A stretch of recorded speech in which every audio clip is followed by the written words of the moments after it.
Welcome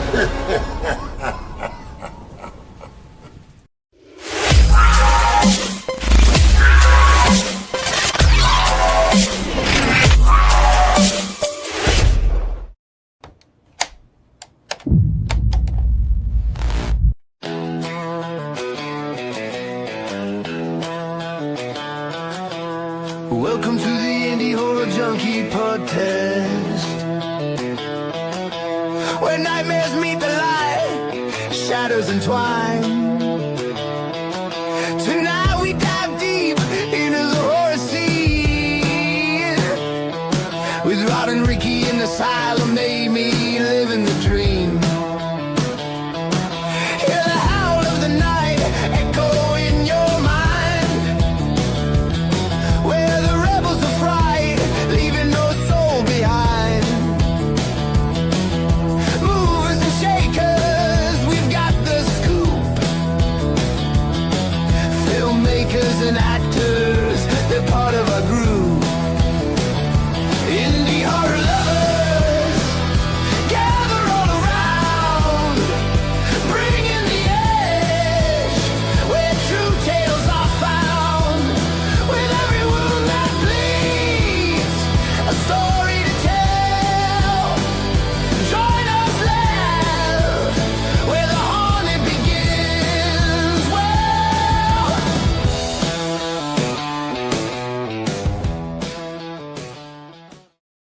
Just jamming in the background, aren't we? Absolutely, man. I love that song. I can't help it. It's too catchy. How's it going, Lunatic Lance? Another day of paradise, my friend. What's happening on the west side? Oh, very excited for this podcast today. A guy I've been chatting with for many years, and here we are. We're going to have him on the show. Can't wait to get started. All right, so let's do our quick housekeeping here. Thank everybody for joining us, and let's go over a few things that we've got cooking here.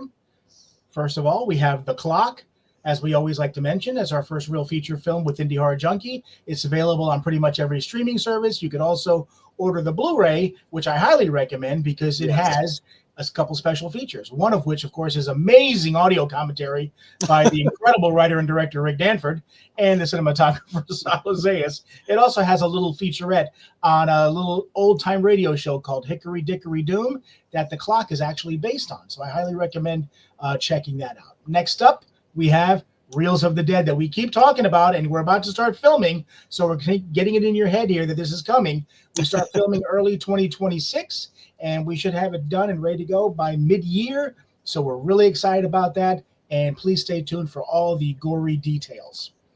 Next up, we have a little project called They're Here, which is a short horror film that I have written, I am directing, and I am producing, and we actually film on the 13th of this month. So we're really excited about that. We're going to knock that out fairly quickly and send that to a whole shit ton of festivals, and hopefully you guys will see that out somewhere very, very soon. Also, we wanted to let you know that our short film, The Turning, is actually going to be playing at a little festival. I can't say little because I think it's huge for Florida, but it's called T-Buff, which is the Tampa Bay Underground Film Festival. It plays this weekend at T-Buff. It's going to be playing on the Friday Night Frights block, and it's actually up for 2 awards. It's nominated for Best Effects and nominated for Best Horror Film. And it stars Lance Tefelsky of The Walking Dead and Tulsa King, and he does an amazing job. How he was not nominated for Best Actor is a whole other argument that we'll get into later on. And then last, but we also do want to mention one of our favorite sponsors here, and not that we have favorites. These guys always talking about us. They're always such a great thing. Tarot cards. Lance, why don't you let them know what Tarot Cards is all about? Tarot cards. There you go. Virtual horror film cards. It's a free app. You can download. It's basically a trading card app. All your favorite horror characters from all your favorite independent horror films. Collect them all, as I say. They're like Pokemon. You got to collect them all. You got all kinds of cool stuff on there. You can find Rick from The Clock. You got Brad Lyon from Thursday the 12th. You got Angel Bradford from Disremembered and many, many more. Plus, they just added Graveyard Shark. I keep plugging that because I love that movie. Very cool. Yeah, like he said, it's an online trading card game. It's really cool. It's free to download. You can join the community, and they're always adding films every day. So definitely check it out. And last but not least, we want to mention something that we are going to give more details in the very near future, but I wanted to kind of put it out there.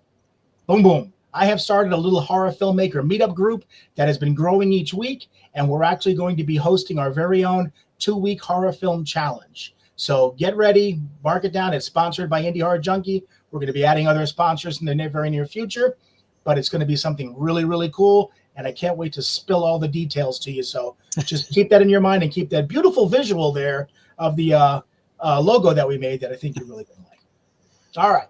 Now that we've gotten all that housekeeping done in record time, let's get to the meat of our podcast here. We're going to introduce a writer, director, filmmaker. His name is Lukas Hassel, and we are so excited to have him on board and finally have him here. We're going to be grilling the shit out of him, so I hope he's ready. I'm sure he is. So we all got a bunch of stuff that we're going to be bringing up, all of his stuff going on.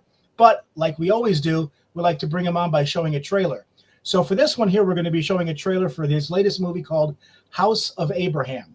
And this is something that both Lance and I have seen. We highly recommend it. It's available on various streaming platforms that I'm sure we'll go over, but let's not waste any more time. Let's show the trailer, and then let's go ahead and bring Lukas on. So here we go. I am Abraham. Welcome to my house. I'm here to guide everyone with love, and if in the end anyone has a change of heart about what they came here for, that's absolutely fine. You all saw the bell outside. That is the bell of courage and support. When you are ready, you will ring it to gather the troops for your death. Why are you doing this?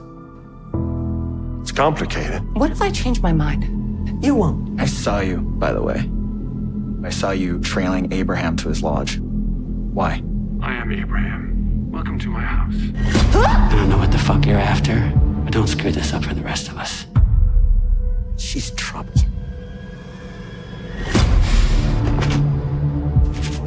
I don't think anyone can leave. Death is what I signed up for. This is closure.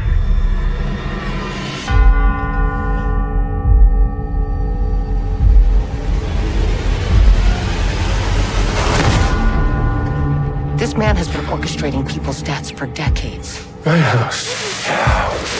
It means a lot to me. Why sabotage what I'm trying to do here?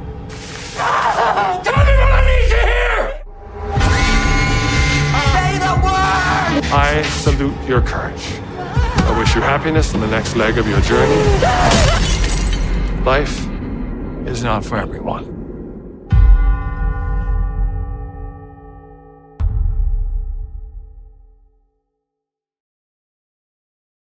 I love that tagline. Life is not for everyone. That's so fitting. It's pretty harsh. How you doing, Lukas? I'm great. Listen, I was just sitting here in the green room being very impressed by how prolific you are. Holy crap, you have a lot going on. That's wonderful. Thank you. Hopefully you enjoyed your stay in the green room. We try to keep all the brown M&Ms separate for everybody. So hopefully you enjoyed yourself. Yes, you got my little memo. Only green M&Ms. Yes. And I like to refer to as the meat of the show. Yes. The meat. I'm the meat. Yes, indeed. All right, so let's talk about what you got going on. Okay, first off, what I really want to know, because I know that you're a trained actor, okay, and you can tell that just by everything you do. You have a great presence, and I mean, I'm just loving everything that you've done. I saw The Red Room. I've seen so many other films. Like I was telling you just before we came on screen, I got the pleasure of watching Up Close, which was a short film that you did because you submitted it to Scaricon, which we helped put together with them. Let's start there. Where did that come from? How did that come about? And tell us a little bit about that short film. So Up Close, I had done maybe 5 or 6 other shorts before, and I really wasn't looking to do another short. And this idea came to me about telling a story sort of differently, almost by, can you tell a story about what you don't see? And so I wanted to sort of challenge the storytelling aspect of it. And so I was fascinated by that. And that's why I decided to make Up Close. I mean, the whole idea of making a short film as a writer, director, and sticking myself in it is as an actor, the older I get, the less freeing it is to be a tool in everybody else's box, right? You go into an audition room, you do your casting, you cross your fingers and hope that you got it, but you're essentially giving away your power, right? So writing is the first step in sort of taking some of that power back, and then directing what you write is actually true power in terms of making sure that your vision comes true. And so all the short films and the writing I do is really an attempt to sort of take some of the power back that I've been handing away for decades. Wow, that's an incredible mentality. I love that. Yeah. It looks like we have a few people that you might know here that are in the chat. Oh, Gregory, one of the amazing directors I've had the luck of working with. He's fantastic. Yeah, absolutely. So, I mean, he's obviously going to be chiming in here. And for everybody that's in there in the chat, feel free to drop us a question. We'll bring you on, make you part of the show. That's what this is all about. Okay. So, speaking of up close, Howard. Hey, Howard. What was it like? I know you said you wanted to try and tell the story without actually like showing the story. Was there any apprehensiveness to like it just being you that close the whole time? Well, to be honest, I mean, there's a few answers to that. The main thing is I really had no idea if it was going to work up until the time I showed it to other people, right? Because even shooting it, I was like, this may be unbearable. As happy as I am with my own mug, I also realized it's a lot to ask people to watch it for 12 minutes. So I was like, I really didn't know if it was going to work. But I had done a short film. My very first short film was a sci-fi short called Into the Dark. It did very well. And it's also part of that is also just on my face, as it turns out, because he's in a space capsule and so forth. In that film, we do go around, we see a lot of other camera angles. So it was an extension of that short film, really, to just try to see what you can put, like if you can put up a story that sort of pre-sells some moments and then people are going to recognize that. I think you can construct a story that'll make it entertaining enough because it's based on subtext. And for me as an actor, I know when I get a script, if it works well for me, it's usually because it's written with subtext. Nothing is on the nose, right? So Up Close was constructed in such a way that audiences were always clued in about a subtext, so they could see me do one thing, but know that I'm doing something else. That makes audiences lean in, as opposed to lean back and you're throwing pretty shots at them, but they're not going to be drawn in. So it's all, if you can make that subtext work, I think you have a good story almost no matter what. And Up Close is all subtext. Well, I think what really helped, what was really impressive, and I noticed this a lot in House of Abraham as well, but I don't want to say you have an animated face. Like Jim Carrey has an animated face; he can contort it, but you have a really good way of conveying emotion with your face and your eyes without even having to say anything, which is really impressive, and that really helps sell, for me at least, Up Close, because it is just you. I know. I appreciate you saying that. I mean, I think through experience of I came from theater originally, so it's all about creating characters. And then, of course, on stage, everything gets a little larger because you have to make sure you reach everybody in the back. So the learning curve getting into TV and film is that you have to figure out how to tone that down and be very aware of, like when I work, I always want to know exactly what kind of shot I'm in.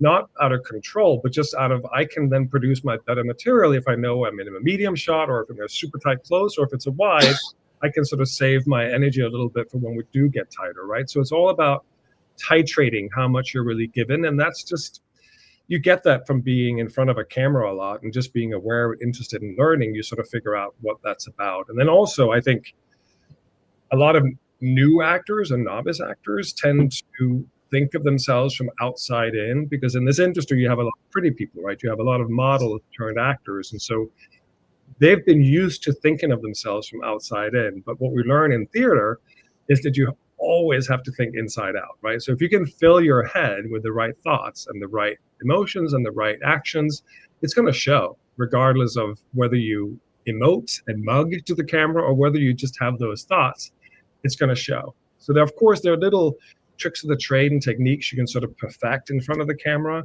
But overall, that's incredibly helpful to make sure that you always act from inside out. Those are great points. And that's something that I definitely need to look into myself. Really, because I'm an actor. I don't want to just be known as a pretty face. I'd like to also exactly. be known as a great actor. So yeah, exactly. I really appreciate that. Exactly. Gregory has a little comment here. Very engaging face, a big lean in. Okay. Well, thank you. I'll take it. Listen. Well, I mean, it's almost a play on words because, as you said, with Up Close, like as the story, you want to lean into it. And it's like, with that being like, it's so engaging that Up Close short is just so engaging, just being you. And like I said, you did such a good job conveying everything with just your face, your eyes. Well, it's thank amazing. you. I mean, I really appreciate it. It's one of those things as well. You know, earlier on in my career when I did sort of student films, whatever. One of the things I learned over the years is that sometimes for budget, right, a lot of filmmakers sort of lose shots because they don't have time. So one of the things that novice filmmakers lose are close-ups, because they try to get everything to wide, and then occasionally they throw in like a 2-shot medium, and then they think they're going to get away with that. But that what you end up with is a product where you can't really read the subtext or read people's minds, right? So you need those close-ups occasionally. So very early on, I realized the importance of a good close-up thrown in at the right time. That you then create a film where it's just a close-up. That's a whole different matter. But just never make a film with wide and mediums, in case you were thinking about that. Yeah, I mean, that's the thing too, is that as a filmmaker and as with Indie Horror Junkie, we run a film festival and we also help with scare cuts. So we see a lot of films, and that is a common thing that we see with the indie film is that, like you said, I think they just go get the master shot, maybe a couple different over the shoulders, and they focus on getting everything done, as opposed to getting the proper angles and everything to make the edit better and to have something to cut to. So totally agree. And then Up Close was different because it was the first project I've done where I couldn't rely on a cutaway or an insert. Everything was essentially one take. Each scene was a one take. Right. So we had to keep shooting over and over and over until I felt I had what I needed in that scene, and then we could move it on to the next one. But I couldn't put anything in and then save, 2 separate shots and stick them together. It was either one or not at all. So It was interesting. It was a freedom not to worry about continuity. And in one scene, I'm eating a salad and I'm drinking whatever. Normally, I'd be super aware of when I raised that glass, when I would take a piece of salad to my mouth. I might eat a little less, I might drink a little less, just for continuity issues. But in this case, I didn't have to cut to anything, so I could do exactly what I wanted, which was fun. How did you shoot that, actually? Like, did you have a cinematographer like in your face, or were you like wearing one of those harnesses with the camera pointing at you? No. I've worked with this DP before, producer Henry B. Lee, who lives in Virginia. He's a great DP, a good friend of mine. And when I approached this idea with him, he was up for it. And I flew down to Virginia with one PA, and the three of us, actually 2 PAs and him and myself, we shot this film. So 4 people essentially shot it. Wow. And I acted with stickers. So in the dinner scene, I'm acting with a sticker and a sticker and a sticker and a sticker. And everything basically the script was read by a PA next to me. And we just had to make sure she didn't overlap my lines so we could suck out her lines later. And then in New York, I had real actors come into my apartment, and we recorded everybody else later. And a brilliant sound engineer, Dave Vasiliano, he managed to make it sound like they were in the same room as myself. Wow. With special techniques. So I really had no one around me acting with. So it was all like trying to remember exactly where everybody was and making it work. Dang, that's pretty awesome. I can't even imagine trying to pull that off. Yeah, it was nuts. We talked about with Jurassic Park, where they said some of the actors and stuff like that are trying to, look at and react to dinosaurs, and there's no dinosaurs. It's like a tennis ball on a stick. It's a tennis ball. I mean, it is essentially that. But it's interesting. With experience, you sort of, sometimes it's more helpful than not. I mean, as an actor, when I'm acting with somebody, I always want to offer them that I can be there for their close-up, right, over the shoulder, whatever. So I'm there for them. But sometimes people prefer that they don't look at somebody in particular. So I would hide behind the camera, and I would just speak my lines, and they would pick a point somewhere else in the distance, and they talk to that. So people have different ways of doing it. So it's not as hard as it seems if you've practiced it, because really you're focusing on the intentions of what you're after. And of course, if you've had the pleasure of rehearsing with people, you sort of remember what they've done in rehearsal, so you can act with that, right? So yeah. Okay. How did you get into the business? When did this all start? How did you catch this disease that we all have? Well, I mean, the basic answer to that is back in, middle school, I had a school teacher that loved theater, right? And we had a proscenium arch theater in my school. And so from early on, we put on plays every year. And pretty quickly, I realized I was better than most of my, schoolmates. Not that there was any real competition there, because nobody really gave a crap's ass apart from me, maybe, right? So I was into it. And then when you get praise for something, you sort of start leaning in that direction. And so I sort of took it more seriously. I was an exchange student in high school in Cold Spring Harbor High School back in the day, and I got the lead in Godspell as Jesus, surprise, surprise, with this look. And knew that this was actually something I wanted to take seriously. So when I returned to finish my education in Denmark, I finished, high school, and then I went to Trinity College in Dublin, Ireland, that had a great acting program, and went to acting school there, and then worked in theater for like 5-6 years, and then moved to New York in '96. Wow. Very cool. Now, I know that you're a writer, you're a director, you're an actor, you're a filmmaker in general. One question I like to always ask, because we have a lot of independent filmmakers and actors and actresses that watch the show, is what aspect do you really feel that you enjoy most? Being in front of the camera, being behind the camera, writing? Which one is it that I know you do everything, but what is it that you probably take the most, pleasure in? Well, so originally, I'm primarily still, I would call myself primarily an actor. So I take a lot of enjoyment out of acting when I'm in the right project. So I'm going to qualify that by saying sort of for a large part of my career, just working was enough, right? And sometimes the project turned out great, and sometimes it turned out not so great. And the older I'm getting, the less interesting it is to be in projects that I feel go nowhere. So I still get a lot of enjoyment out of acting if I'm on a team that really has a vision and are passionate about what they're doing. I don't get enjoyment out of it if I can tell that it's just a mediocre script. People are sort of doing it for the paycheck in the crew. And so I'm less interested in just working all the time than working on good projects that might actually do something for the viewer, right? I love people with vision and drive. So when that happens, I'm still loving it. The reason I got into writing and directing, as I talked about earlier on, is this notion of giving control to others, right? So I enjoy writing a lot because it's really all in here. Right. It's in my control. I enjoy creating characters and worlds that I care about, that I feel aligns with a message that I want to explore in the genre that I want to explore. And so sitting in the corner of Starbucks with my headset on and just being in my own world is incredibly rewarding. So I love that as well. And then, of course, the real enjoyment comes out of sort of occasionally getting the chance to then see your writing and your vision through, right? And then actually collecting a team that you've worked with before, whose work you admire, whether it's crew or cast. I always look out for people that I would want to work with on any production, whether it's in front of or behind the camera. You can tell the ones that think ahead. You can tell the ones that are sort of intuitively into filmmaking. And so, I enjoy all of it. It's the cop-out answer, but in different ways, right? Because it's incredibly hard to be a writer filmmaker and get any product made, right? It's incredibly difficult. We're going to talk about it shortly, of course. You saw the trailer for House of Abraham, whatever, but like a short film is one thing. That's difficult enough, as many of your listeners and viewers will know. And a feature is then a whole different bag of bones, right? Because it's such a massive production. You can get, you can ask for favors and relative low wages on a short for 3 days, but if you're going to ask people to sacrifice 4 weeks of their lives, you better pay them accurately and appropriately and so forth. You can't really just get away with favors. So, so it's just very difficult to get features made. And then short is that sort of outlet where you may be able to be creative and feel happy enough about what you do, but it's also manageable. You're not going to go out and prostitute yourself to pay rent. Yeah, or that brings up a good point. But right. I don't judge. Good for you.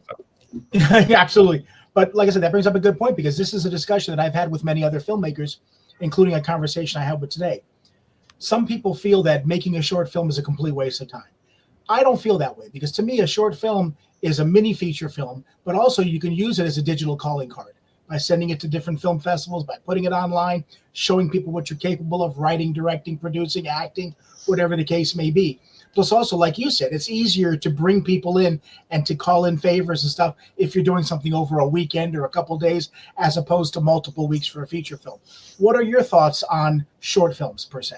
Well, so I would want to ask the people that told you it was a waste of time. I would just ask them. I mean, I think it depends on if your motive is to get a house in Malibu and make, $40 million. Well, then probably on short term, it's a waste of your time. Then good luck with that. Go try, take your crappy ass script and try to raise $40 million in LA. Go for it. Good luck, and I'll never see you again.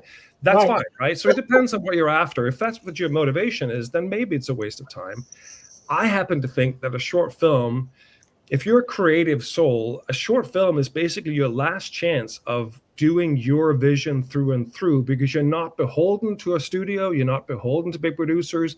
This is your chance of getting your vision through, right? If you're lucky enough to raise money for a feature or whatever, there will have to be compromises based on trying to get that money back. You've got to get certain names in there. You've got to appease certain people. So you're going to be compromising before you get that film out. So your vision is already compromised somewhat.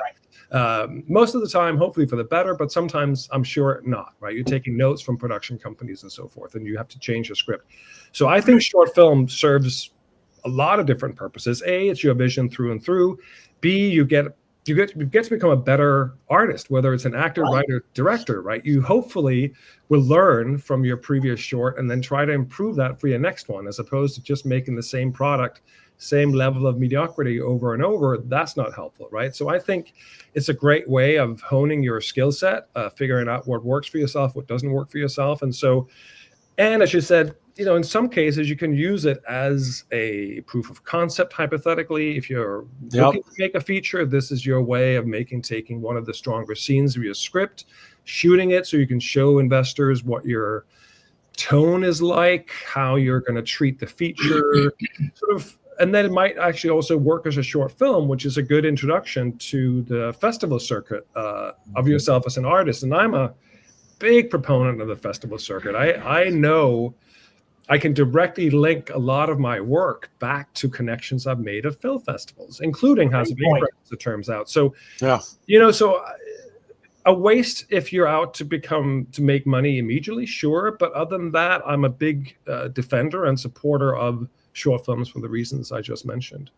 Not just that, but there's also a couple of points that you could bring to mind, like short films like the movie Lights Out, which was a 2.5-minute short film that got that director an opportunity to make a $10 million feature film that was a huge hit. I mean, Whiplash, Napoleon Dynamite, you can name it. It's all a lot of them are coming from shorts. And you could argue that the ones I just mentioned, Napoleon Dynamite and Whiplash, and you mentioned Lights Out, all had a very strong vision.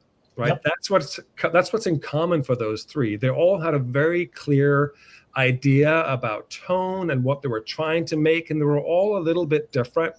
So I think if you're confident enough in your own ability to show that vision and get that vision across, you're in with a decent shot. It's just a lot of people, I think, are not entirely sure what they're making or why they're making it. And then I think you can end up sometimes with a product that's a little loosey-goosey and that may not help you in one shape or another. But then hopefully you watch it back and you realize, oh, I didn't come down with a strong enough angle, right? And I probably know this from acting, because my thing is, I know in my world, when actors go in to do a casting somewhere, I see a lot of, because now I do castings for my own projects, I see it from the other side. A lot of actors come into a casting wanting to show you that they can do anything, right? They want to be so flexible with what they show you that they end up doing nothing. They end up doing a very mediocre thing where they're hoping you'll give them notes to push them this way, push them this way, where I think you're much better off as an actor to come in with a take on the material. It may not be right, and then you may not get the role, but you could also be different to the other 25 waiting in the room outside, and I'm going to remember your performance more than anybody else, and it may be interesting. So always, I think, come in with an angle, and I think it's the same thing as a filmmaker. Come in with an angle. We'll again talk about it later, but House of Abraham, a lot of it was about making something that Hollywood would never touch. I think your best shot as an indie filmmaker is to make something that Hollywood would never touch. Because if they were interested, they could make it with bigger stars, bigger budget, bigger everything else, right? And they have done that. Right. So why not take a chance and be that indie filmmaker who makes something that is different? It's the only way you're going to get noticed. If you make that's a great point. If you try to do action film with a car, with your little low budget camera, whatever, you can have fun with it, because maybe that was your original ambition of becoming a filmmaker, is you love those action films, but they can make it better. So that's not enough of a vision, and so you can run into trouble that way. I think that's a great point. I especially with House of Abraham, I agree. I don't think that's anything that any major studio would even here. Right. Entertain trying to do. And it's like, but it's a good story. It's a great concept, you know? Mm-hmm. Yeah. So it's just sometimes you just got to come in, swinging. If you're coming from the indie angle, because there are too many of us, too many films being made. And I've been at festivals where I've seen, a lot of not so good features. And then every now and then I see an excellent indie feature and it goes nowhere. And I'm like, damn it. Like, why is that the case? And then, it's just, it's tough. If you want to get attention, you got to be different. Well, I think Bruce Campbell said it best, is that independent filmmaking is like the last frontier for original ideas, because major Hollywood studios are all, as you said earlier, they're kind of regurgitating the same stuff over and over again. Like, I just saw a trailer for Jason Statham's next movie and it looks amazing, but I'm like, oh, it's Jason Bourne all over again, just with Jason Statham. It's just going to be the same thing. That's a lot of that. I like Jason Statham, and no offense there, but I mean, to me, it's like he plays the same character in every film. It's just got a different name to him. Right, but listen, but good for him. I mean, he's figured out what his niche is. He has that house in Malibu, and he's probably content, not trying to stretch his acting abilities too far. I mean, he's sort of figured out his niche. He can sort of call it in and have an easy day. I don't know if that's what he's doing, but good for him if that's what it is. Yeah. Me personally, as an actor or as a creator, it's absolutely not what I'm after, right? I'm always after collaborating with smart, visionary, driven people that are looking to do something special. That is the ideal. That's the hope. See, and I can appreciate that. Like, I watch a lot, and Rick will tell you, I watch a lot of off the wall independent stuff through the film festivals, being a judge, just people that want me to do reviews for them.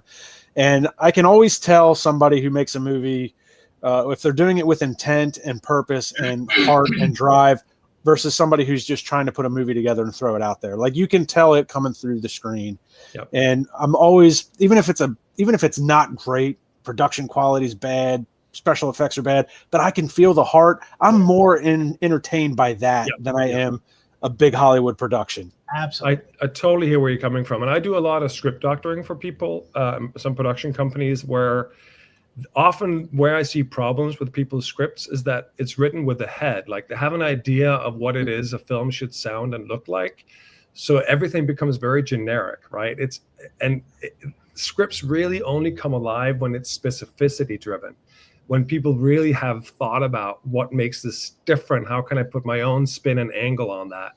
And you run into trouble when you have these generic action scenes that we've seen a million times before, or the dialogue is super flat and we've heard it a million times before. Predictable dialogue kills me. Correct. And it's just like, it's this notion of like, what have we seen that's worked, and then that's repeated.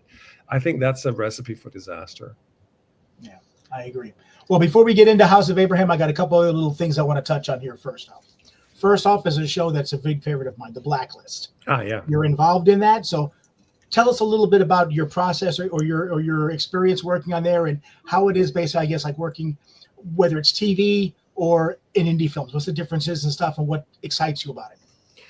Well, listen, The Blacklist is just one of those gifts that comes out of nowhere, right? You do a lot of castings, and most of them you don't get, and then every now and then a casting comes through that you get. And I really didn't know. And I don't think, honestly, they knew what they were going to do with my character initially. I think when I was brought on the show, I was told like 3 episodes. And then once I was on there, I could tell that I was doing something right, because I could tell the producers would come on set occasionally if I was doing a scene, which is not necessarily that common. Right. And so every week I would be getting another episode, and they kept bringing me back. So I was really excited to work with top-notch people. I mean, everybody on such a show are super professional. I had been on in season 4 in 1 episode, and so when I got this casting for season 8 character, I was like, do they even know I was on the show before? And Spader killed me, and I was like, should I tell them? And I was like, ugh. So I did the casting, didn't tell them, and then when they offered me the part, there was a PS in the email saying, by the way, we know he was on in season 4. So I was like, okay, through. But it's like, it's such a well-oiled machine. And when you come into it, like say season 8, in this case for my character, Elias VanDyke, you're just hitting the ground running, right? Because the one thing you can't do on such a big show is get nervous, forget your lines. And that's part of why they sort of weed out if you've been guest star on other shows. And so there is a there's a ranking order that you sort of have to build up over time. You get the under fives, and you become a guest star, and then you become a recurring. And that's all to make sure that you don't freak out once you're on set, because they don't have time for that. Right. On a network show like that, you work, as I said, with great people, and it's really good exposure. It's good money, of course, but it's certainly not collaborative, which is what I love about acting, which is why indie film is so different and so rewarding, because you can work with amazing directors like Jeremiah Kipp on Slapface. I've worked with him many times, and he's such an actor's director. Ralph Konevsky, I did The Black Room with. I've done Art of the Dead with him. Again, a director that comes in with a million different ideas, and it's collaborative. They want to hear your ideas as well.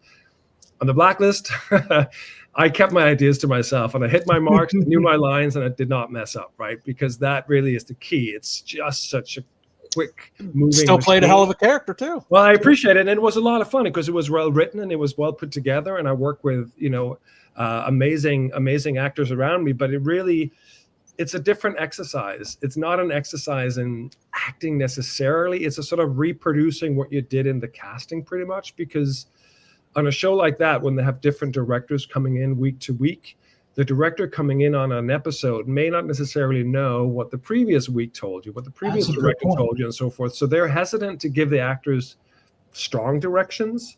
It becomes more about blocking and then trusting that you know your character and the producers and writers cast you correctly and that you know what they want to see. And so it's a little bit sort of you're on your own to a certain extent. And then you're not free to just completely switch things up, right? You sort of got to stick to what you sort of brought on, and that's what you're expected to do. So it's different. So it was incredibly rewarding in many ways, but money was never the driving force for me getting into this business to start with. It was always about fun experiences with creatives around me. And so I think helpful as a role in Blacklist is for my career in indie, because then people start recognizing you. I get direct offers in indie films based on that. My heart clearly is in independent filmmaking, where I actually can sit down with a director and say, well, listen, this scene, I feel like something is missing. Can we figure that out? Or what about this line? And not about me taking over the film, but it's about me being able to have a conversation with the creator and sort of figuring out, where we're at. Yeah, I think with network TV, like you said, and also with studio films or whatever it is, you have a certain box that they want you to be in. This is your character. You hit your points, you do your things or whatever, and you jump through your hoops and you're good to go. Whereas with independent film, you can spread your wings a little bit more. You can bring a little bit more. You can bring an outside perspective, and I think you can add and have more influence, obviously, like you said, as opposed to a network TV or something like that. That's exactly right. But I will say, I was on a safari in South Africa, and a guy in the hotel recognized me who worked in the hotel from The Blacklist. I was in Australia on a different thing. Somebody in the street recognized me from The Blacklist. So there is sort of outreach. So I'm not saying that to brag or anything. I'm just saying the outreach of such a show is incredible, right? Whereas our indie little films that 5 people, a prostitute and a pickpocket, watch at this cinema in Huntingville, whatever, somewhere else, is not going to necessarily get your name out there, right? Where the TV show as an actor is incredibly helpful if you can be on it for longer. But, what's funny about that, though, is when Rick first sent me the picture of tonight's episode, I was like, hey, that's the guy from Up Close. I didn't recognize him from Blacklist. Well, I'll take that. That says a lot about you. That's good. Yeah, absolutely. Well, before we get off the Blacklist and move on to something else, I do have to ask, I wouldn't be able to sleep tonight if I didn't ask you this question, because I'm a huge James Spader fan from back in the 80s. I'm a huge 80s guy with Tough Turf and New Kids and stuff like that. What was your experience working with him? Did you pick up anything from him, learn anything from him, or can you give us a goofy story? Anything about that guy? I love that guy. Well, goofy is not the word that comes to mind when you talk about James Spader, because he's such a professional character, off and on screen. I feel like he's a man who's very much in control of his skill set and powers. It's interesting because when you come on a show like Blacklist, where he's clearly the star and the driving force of it, whenever he comes on set, there's like a different vibe, right? Immediately, everybody focuses, and there's a hush, right? Spader's on set, and but he's very present and pleasant. He's the only one, I think, that would dare come up to another actor and suggest a different line or something, right? It's like he would know everything about that episode that week, surprisingly, right? Because a lot of other people that I've worked with, stars, sort of come in and they're a little dead behind the eyes, and they read the sides on the way to the stage, and they sort of, turn it out and wing it and go back to their trailer. Spader is not like that, right? He's really well aware of even wardrobe or what's happening in this particular scene. So he's just super prepared. I feel like he really took on the helm of that show in many ways. Like, he might not write the episodes, but he'd be very aware of what the show was and made sure that it stayed within those confines. So a lot of respect for him. The very important scene, for those who haven't seen The Blacklist, I shoot somebody very important at the end, and Spader was in that scene, and he and I had a conversation right before that happened about when I should lower my gun and when he should speak his line and so forth. And it was just crazy, like 3:30 in the morning in the middle of, Greenwich Village, shooting this very important scene where the paparazzi were like blocked out because they couldn't know what was happening and so forth. And I'm standing there having this conversation with a major, TV and movie star. It was like such a odd moment. Who knew that you would suddenly find yourself in that? But that's the thing about this business. You could be nobody this day, and the next day you could be somebody else. So anything can happen at any point. That sounds great. We have a comment here from Gregory again.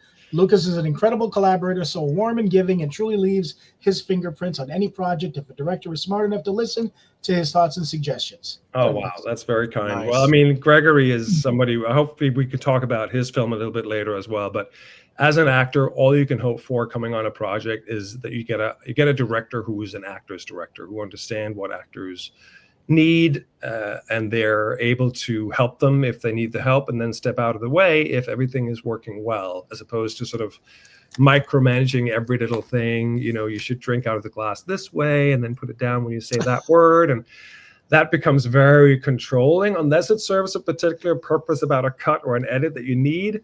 I think it's more important that you focus on what you want out of a scene rather than micromanaging it. And someone like Gregory with his sister Nicole Van Voorhis, they're just excellent listeners and watchers, and know when to get involved and when to just sit back. Okay, that's a great point as well. And Gregory's somebody I definitely would like to get to know one day as well. And we'll talk about Pitchfork here in a second and House of Abraham. But before we do that, sure, I do have another thing I'd like you to elaborate on, because like I said, we have a lot of filmmakers and people I get that listen to the show, and I love going into things like this. So with regards to writing, acting, and directing, okay, what do you feel, or what could you explain to the audience here that each of them bring to the table?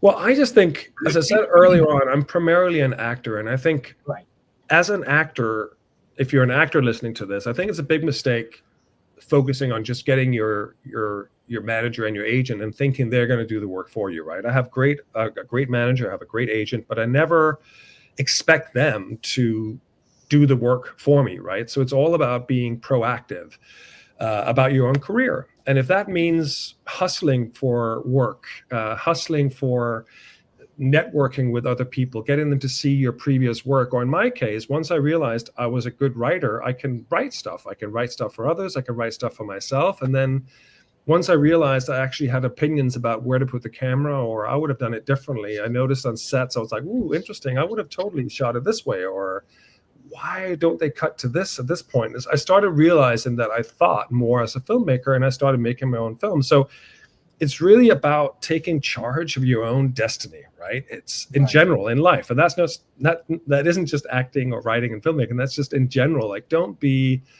a supporting player in your own life. I'm a big believer. So that make sure you step up and try to think of, how can I make my career more interesting?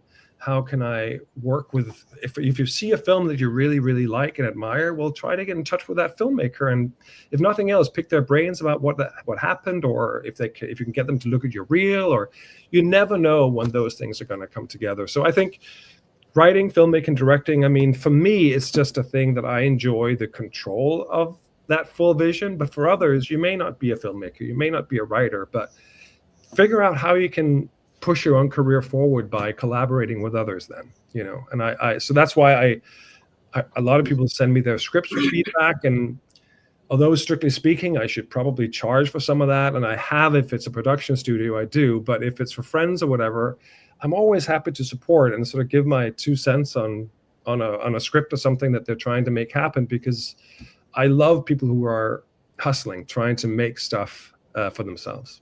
That's awesome.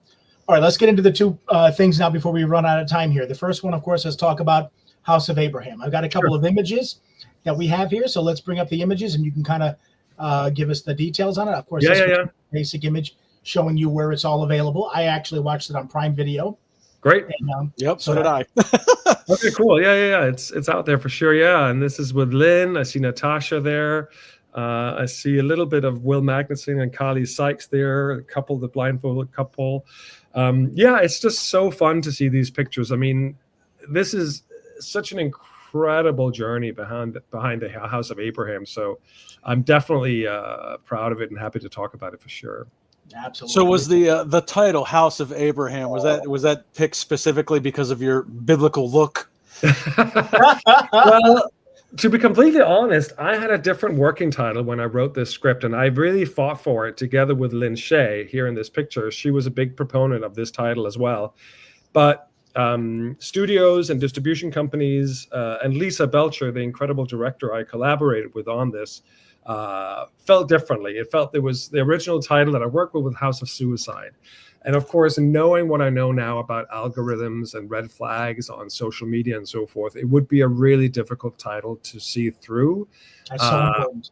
And I still love that original title because I feel like you sort of know what you're heading in for when you go in to watch it. You can't scroll past that. You can scroll past House of Abraham. You can scroll past other genetic names. But if you see that title, either you're going to stop because it's really out there, or it's not for you, right? But so for me, it was one of those risk things that I talked about before. That's a risk that I might have tried to do and fight for, and I did fight for it for a while. But then I saw the light, and I came up with House of Abraham, mainly because it's just Abraham is such a strong name, and it sort of felt it really suited my character. So there's really nothing biblical about it, other than the title sounds biblical. But then when you read that it's a dark psychological horror, hopefully that juxtaposition will make you lean in and go, wait, it's not. So what is it instead? So I was like, I don't really mind that people think it's religious at first, because they're in for a shock if they do. Yeah, well, like we talked about before the show, I mean, the tagline, life isn't for everyone. That's such a great tagline that it's said throughout the film and stuff. And I think it kind of gives you that immediate okay, maybe this isn't. Right. It's a really harsh tagline, that's for sure. Yeah. Right. So where's this picture from? Is this during? This is the intro. This is really the early parts of the film where I meet. Oh, this was the dinner scene. Yeah. This is the dinner scene where I meet the 6 guests, and I think I've just told them they're not getting their cell phones back. Where I'm like, in fairness, where you're going, you're not going to need them. So it's it's one of those really dark, semi-comedic moments that you sort of can chuckle at if you have a really dark sense of humor. But so this is the introduction of Abraham to his 6 guests for the weekend that are there to Gotcha. And this was such an interesting character, because for the first 2/3 of the film, the first 2 acts, you don't know if he's there to dissuade, persuade, help out, talk out of. It was very back and forth, and I know that was probably done with intent. It was fascinating to watch. Yeah, it was, it's what in writing, I mean, this is on the edge of not being horror per se. It's like psychological thriller / horror, because for me, the horror of it is human nature in this particular film. It's not slasher, and there's nothing supernatural. There's no monster. So it's not horror in that sense, but to me, it qualifies as horror because it's about human nature and what we're able to do with one another, right? And so the inspiration for House of Abraham was really manipulation. I've been fascinated by sort of what's happening around us in the US or in the world. And I feel like people sometimes being manipulated by people in power, people with wealth, people with more influence. And so they get backed into a corner that they can't quite figure out how to get out of, just because of manipulation. So I wanted to explore this notion of sort of be careful who you trust when you're at your most vulnerable. That to me is really interesting. And sort of the road to hell is paved with good intentions is a sort of play on this film. And I think, so that's sort of what's behind the film really. And then it was a matter of creating characters that served that thematic from different angles always, but always pointing back to that thematic in a way from different ways. And I think that's how a good script is created. At least that was my intent when I wrote it the way I did. Okay. And the last image we have here is, of course, with you and the most stunning working today. Yes, listen, stunning inside and out, right? I've worked with Natasha a good few times now. She's a very good friend of mine, and she's such a star. And I think in many ways, you know, she's a calm person. She's smart and she's kind. She's no nonsense. Like, she won't put up with nonsense for sure. She has a way of sort of making sure that everything stays professional, but she's sweet and she is incredibly talented. And once you see House of Abraham, for those of you who haven't seen it, I think of all the roles in that film, of all the characters, I think hers is the most difficult one. And I think she absolutely nails it. She's walking a very fine line between what she knows, what the audience doesn't know, what they can know, what they don't know. And so I think she nails that. If you ever get to see it a second time, knowing what you know, you can sort of put it together and really appreciate the subtlety that she puts in there. She's such a gift to any production. Yeah, I was a fan of her, obviously, from Species when I first saw that, because that was such a unique film, and she did a great job. But to me, she really got me in the whole 9 yards when she worked with Matthew Perry. Yeah, mm-hmm. That she was brilliant in that. So. I mean, she's just such a natural on camera. It's really quite amazing to see, and it was such a gift. I've worked with her, as I said, many times now, and just being opposite it, she's so inclusive in her acting that it's you play opposite each other and play with each other on set, and it's. When you meet an actor like that who's open and confident, it's such a rewarding experience. And she is that. I remember seeing Rolf's movie, The Black Room. Yeah, The Black Room, which was the first time. Actually, it was the second time we worked together. I'd worked with her on a film called The Seventh Secret, which is sort of like to take on the fetish world. We play a husband and wife that run a fetish club, and we really got to know each other well then. And then actually, Natasha brought me on to The Black Room. Because we worked together so well, and she thought it was a great character for me, so she recommended me for that, and they put me on that film. And so we just worked really well together. And actually on House of Abraham, it was fortunate because we ended up sharing a house together close to set, she and I. And because we're pretty much both of us in almost every single scene in the movie, we could sort of drive back to the house in the evening, make dinner together, laugh about the stuff that went right, laugh about what went wrong, and then run lines together for the next day. So it was just really lovely to sort of work with one of your closest friends like for X amount of time. It's such a fun event. Well, watching you both in The Black Room and watching you both in this too, you could see the chemistry that you guys have off of each other. That's awesome. It's good to hear. Really comfortable. So I really appreciate that. So that's great. All right, so now let's go ahead and get into the next one that we want to talk about here, which is a certain little movie that we covered in the last magazine, Pitchfork Retreat. Amazing. Can I just give one quick shout out before we get to that one? Just because I want to give a huge shout out to Lynn Shay as well, who was in House of Abraham. Lynn Shay, when she's on the screen, she just pops, right? There's so much going on with her. And for me, she's one of my all-time heroes on the screen. She's hilarious. She is like smart as a whip. She's tough. She's a tough cookie, right? But she's somebody I highly recommend. Anyone who can get a chance to work with her, please work with her. She's so busy, but she was the sole reason my wife sat down to watch the movie with me, because she was like, oh, I've seen her in a bunch of stuff, and I was like, yeah, that's, she's one of those actresses, you see her but you don't necessarily right. Oh, I've seen him in that. So she sat down to watch it with me, and I was like, well, I'm watching it for Lucas and Natasha. But if we want to stick around for this, that's great. So, she was the Magda in Something About Mary, for instance. Yes, exactly. Right. And we went after we had a premiere in LA. Actually, we went to Lynn had a sort of after party at her house, and she has the Magda boobs and all wrinkly and brown. Literally, she said when she was leaving set that day, she's like, you know what, I'm going to take that special effects front. So she brought it, and now it's in a glass box in her home. It's hilarious.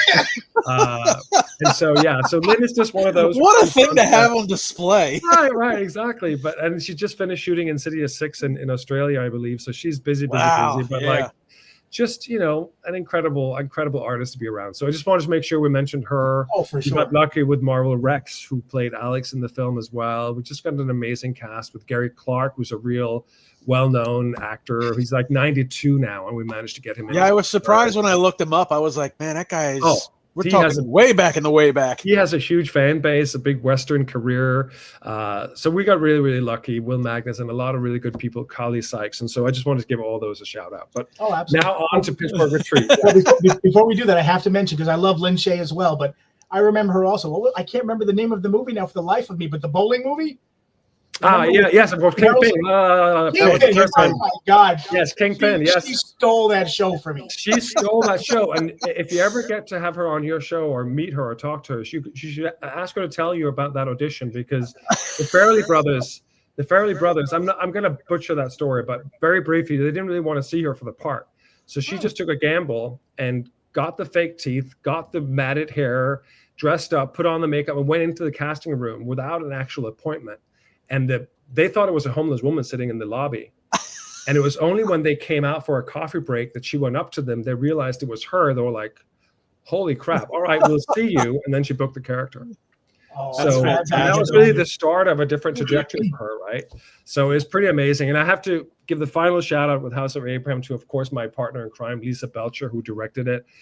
It goes back to what we talked about before at festivals. I had been out on a lot of festivals with different short films of mine, and I kept bumping into Lisa Belcher with her short films at all these festivals.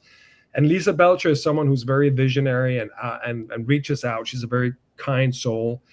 And she was the one who said, listen, we should collaborate on something. Let's work on something together. And so we did a short film called Guest of Honor, and then that did really well.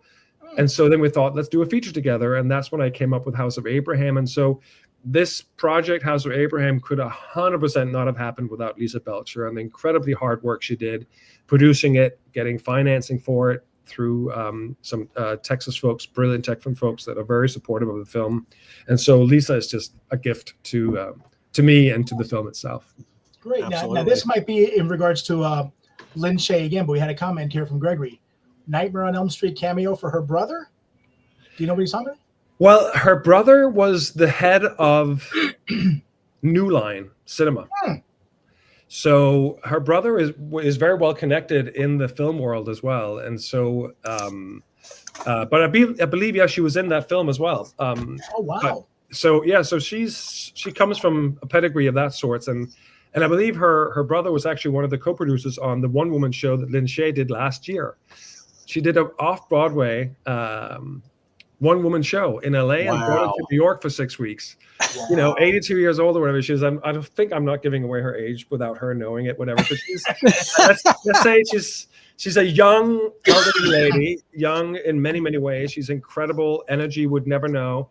And she fucking did a one-woman show that rocked also. I saw it and it was brilliant. So good for her. She would be a bucket list item for me to have on. She can do no wrong. And she's only getting started, as she says. She's up for it. She's incredible, energetic. She insisted on doing her own stunts in House of Abraham when Natasha elbows her. She wanted no stunt woman. We're going to offer her stunt woman. She was like, no, I'm doing all of it. All of it she did herself. Wow, fantastic. cool.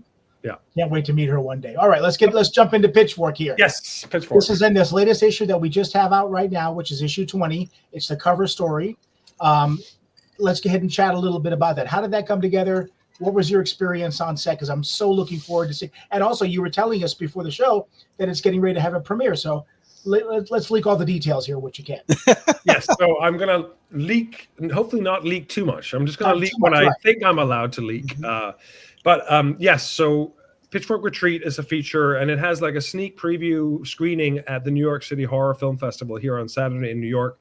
But it's not the official world premiere. It's like a sneak peek of it. There's still a few adjustments to be made here and there, I believe, with sound and coloring here and there. So it's getting to be finished. And it's written and directed by Gregory and Nicole Van Voorhees. As I mentioned before, sometimes you're lucky enough to meet directors that are actors, directors, and Nicole and Gregory are definitely that. They're amazing collaborators. They listen. They are they have ideas and visions of their own. They just knew what they really, really wanted. And, it stars an incredible cast of horror folks. I was lucky enough to get to act with the late Tony Todd, who is an absolute rock star. I had no idea what to expect when he walked on set, but just a gentleman and such a talent, and you're gonna love his performance in this film. I mean, he pops when he's on screen. He really pops. So it's incredible to see that. Joseph Reitman is on it. You have Daniel Harris. You have Dee Wallace. You have you have a lot of incredibly talented actors: Austin Pendleton, Tara Westwood, just a slew of them. I'm sure I'm missing all these fabulous people, but essentially, all stars aside, you can still have a ton of stars and make a terrible movie. And this is a great movie with a lot of really fun people on board. It's a real ride. It definitely reads horror, super dark. I originally did a short film called Split Second, because I think before Pitchfork Retreat came to be, they were thinking about making an anthology of sort of 3 shorts. And they started with Split Second, which ended up being, I think, a 22-minute short film. And it really worked well. I worked with Gregory and Nicole on the script as well. They're very open to some ideas I had. And the short film, I think, is one of the stronger. Usually I would say 22 minutes. No, like they don't know what they're doing because that's too long, right? But this is actually the perfect length for that short, and it totally works. And that then became so successful that they sort of rethought a little bit what the whole film was going to be.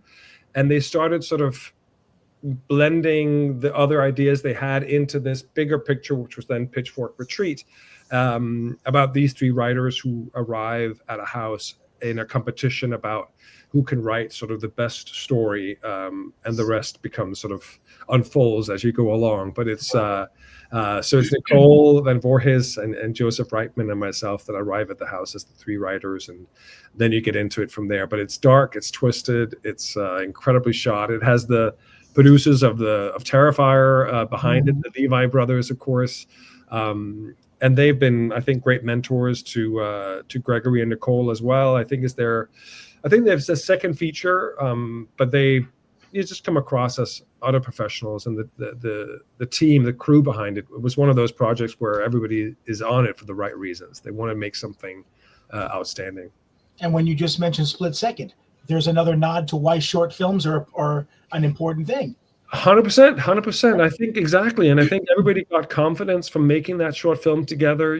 That starred Austin Pendleton and Dee Wallace again. And it was just really strong horror, a very smart horror. And so then they took it further and they created this particular film. And it was just, we shot it upstate New York, and everybody sort of stayed in the same house or in the vicinity of another. So it became this like big, I was going to say dysfunctional, but it's actually a functional family, it turns out, because it was just a really fun experience. It's like being at camp with other creatives. And as an artist, that's all you can ever hope for. Oh, yes, absolutely. So like you said, before we close out the show here, when can we see? I think you said it's getting ready to have a premiere here. Yeah, so it's screening on Saturday. I believe it's sold out, alas, for those of you who hear about it now. But it's on the New York City Horror Film Festival. It's screening Saturday night. So I think they do have a standby list. So definitely come to support that. And then it's going to head into distribution sometime next year. But this is just an early preview and a chance for everybody in the cast and crew and some lucky members from the festival to see what it looks like on the big screen. But it's definitely a wild ride. So look forward to that. Yeah, and for those of you that want to learn a little bit more about it, there you go. Issue number 20, Indie Horror Junkie. 20. Yeah. And there's Sarah French that I work with as well on Black Room, I believe. Yeah. Oh, very cool. Great. Yeah. All right. So as we're getting ready to close the show out, let people know who want to try and find out more about you, where they can find you, and all that good stuff. Right. So I'm on Instagram, of course, Lukas Hassel. There it is. Boom. On cue.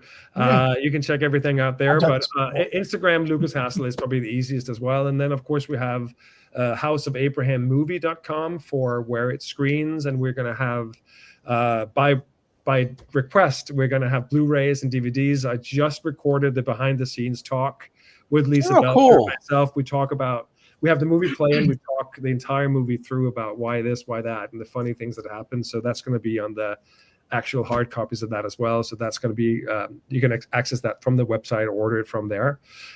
So those are the things. Look out for more stuff to come. I have a good few projects in the in the pipeline, both as a writer, director, and also as an actor. So there'll be more stuff popping up. And possibly Really looking forward to it all. Possibly one more that we'll talk about here shortly, but we won't get into that here. You never know. Yeah. All right, Lukas, I can't thank you enough for joining us. It was a very informative. And I mean, this thing, we could be here for another hour, and I would not. Yeah, absolutely. Love talking about this stuff. I really appreciate you having me. It's as you know, for indie filmmaking, when you ever get people to listen to your projects or watch your projects, it's incredibly important. We don't have the budgets of the big studios, so podcasts like this really help get the word out. So I'm grateful for you guys. Absolutely, thank you. Appreciate you being on.